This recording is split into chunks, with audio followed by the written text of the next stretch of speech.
Hey guys, the movie that we're going to recap is about a man who has lived for 14,000 years as he constantly changes places every 10 years. That's when people start to notice that he hasn't aged, and he finally decides to reveal to his colleagues the true reason he is leaving. The Man from Earth is a 2007 American drama science fiction film written by Jerome Bixby and directed by Richard Schenkman. To find out the whole story, make sure to watch the video until the end. Let's start. The movie begins with Professor John Oldman packing his belongings and dumping them onto a truck. He's preparing to move to a new home. That's when his colleagues, Harry, Edith, Dan, and Sandy, a historian who is in love with John, show up without informing him to give him an unexpected farewell party. As they are walking into the house, Edith spots an unknown Van Gogh painting of John's with the note "To my friend Jacques Borne" on the back written in French. Once inside, his friends persistently ask John why he is leaving. Another friend, Art Jenkins, an archaeologist, and his student Linda Murphy arrive. That's when Dan finds a tool that was very old, belonging to the Magdalenian culture. Everyone is amazed to see it, and John's friends continue to pressure him for the reason for his departure. John poses a silly question. What if a man from the Upper Paleolithic survived until the present day and never dies? Dan says it's an interesting idea and asks him if he's writing a science fiction story. John plays along with the discussion by telling them to suppose he is working on a science fiction story and asks them what that man would look like. Harry says he would be pretty tired, while Dan says that he would be 14,000 years old, and he could be like any of us because there are no anatomic differences in assuming a normal intelligence and a man from the Upper Paleolithic would be as intelligent as they are, and that John's man would have learned as the race learned.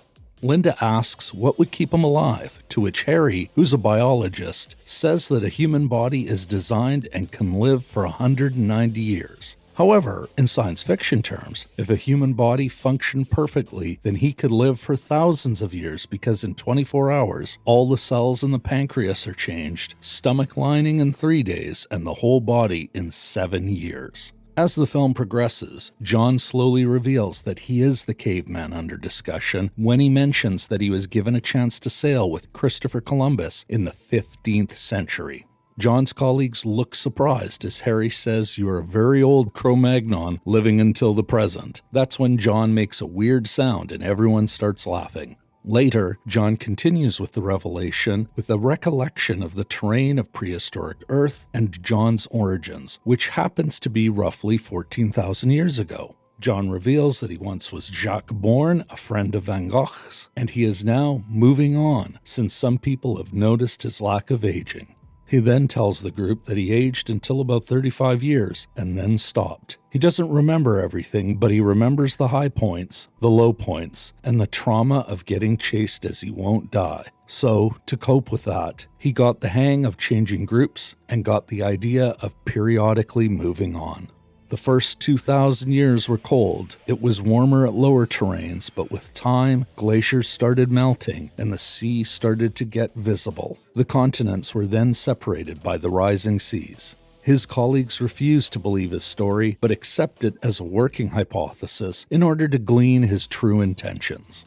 In the course of the conversation, each guest questions John's story based on knowledge from their own academic specialty. Harry struggles with how biology could allow for the possibility of a human being living for so long.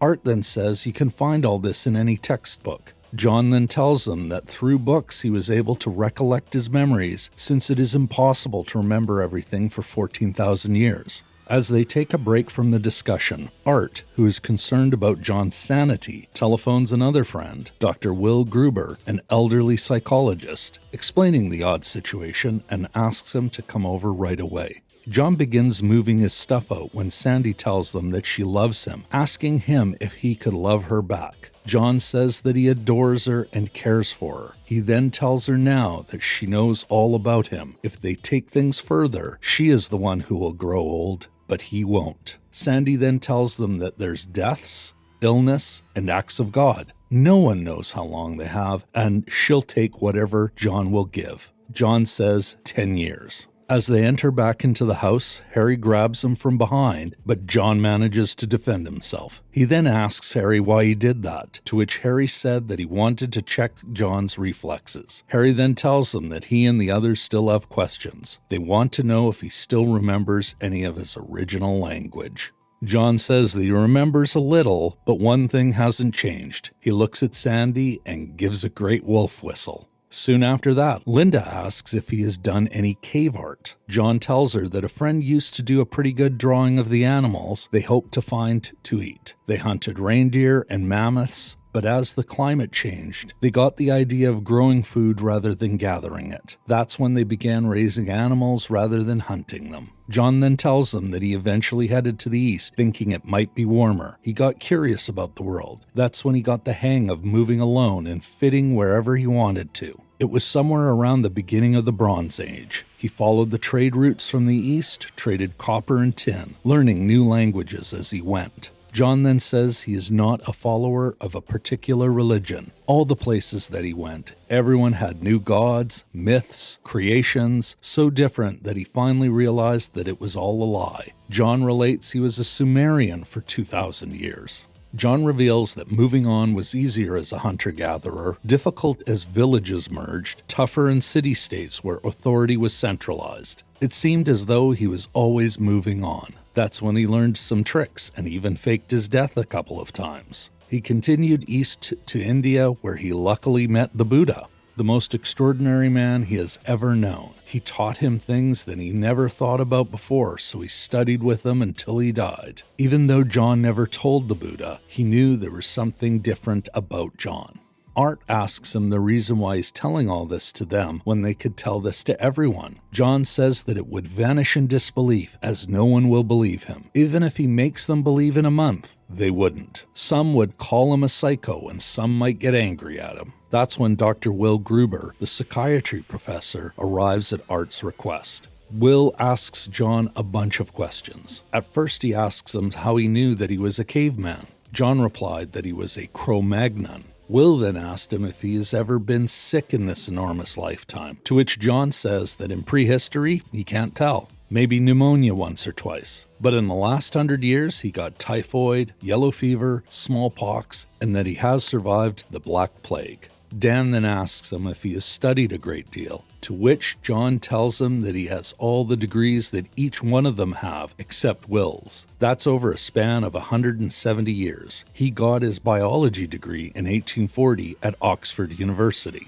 Will then asks John if he feels guilt for outliving everyone he has ever known and loved. He then threatens John with a gun before temporarily leaving. John then learns from Harry that Will's wife had died the previous day after a long illness. The discussion veers to religion, and John reminds them that he does not follow any. Even though he does not necessarily believe in an omnipotent God, he does not discount the possibility of such a being's existence. Pressed by the group, John reluctantly reveals that in trying to take the Buddhist teachings to the West, into the Eastern Roman Empire, he became the inspiration for Jesus' story. After this revelation, emotions in the room run high. Edith, the representative true believer of the group, begins to cry. Will demands that John end his tale and give the group a sense of closure by admitting it was all a hoax, and threatens to have John involuntarily committed for psychiatric evaluation should he refuse to do so. John appears to ruminate over his response before finally confessing to everyone that his story was a prank. John's friends leave the party with various reactions where Edith is relieved, Harry indicates an open mind, Art never wants to see John again, Will still believes John needs professional help, Sandy and Linda clearly believe John, and it looks like, but we're not sure, that Dan believes John too. After everyone else but Will and Sandy have left, Will overhears John and Sandy's conversation, which suggests the story could be true after all. John mentions some of the pseudonyms he has used over the years, and Will realize one was his father's name. He asks John questions that only a very close acquaintance could answer. When John answers them correctly, Will has an emotional breakdown, suffers a heart attack, and dies in their arms. After the body has been taken away, Sandy realizes that if the story is true, this is the first time John has seen one of his grown children die. John wordlessly gets in his truck and starts to drive to an unknown destination.